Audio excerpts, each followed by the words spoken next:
ఇక ముషీరాబాద్లోని సరస్వతి ఆలయంలో అమ్మవారిని దర్శించుకున్నారు కేంద్ర మంత్రి బండారు దత్తాత్రేయ ఆయన కుటుంబ సభ్యులు. అమ్మవారికి ప్రత్యేక పూజలు చేశారు. సరస్వతి అమ్మవారి జన్మ నక్షత్రం మూలా నక్షత్రం కావడంతో భక్తుల రద్దీ పెరిగింది.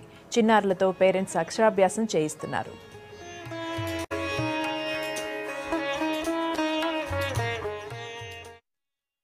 ఈ నవరాత్రుల్లో దుర్గా అనేకమైనటువంటి విజ్ఞానాలను ఇవ్వడానికి, ముఖ్యంగా ఈ రోజున జ్ఞాన సరస్వతి అనేకమైనటువంటి విద్యలు మన జ్ఞానాన్ని కల్పించి మనకు శక్తిని ప్రసాదించాలనే ఉద్దేశంతో ముఖ్యంగా మహిళలు, విద్యార్థులు పెద్ద సంఖ్యలో ఈరోజు రావడం చాలా గొప్ప విషయం.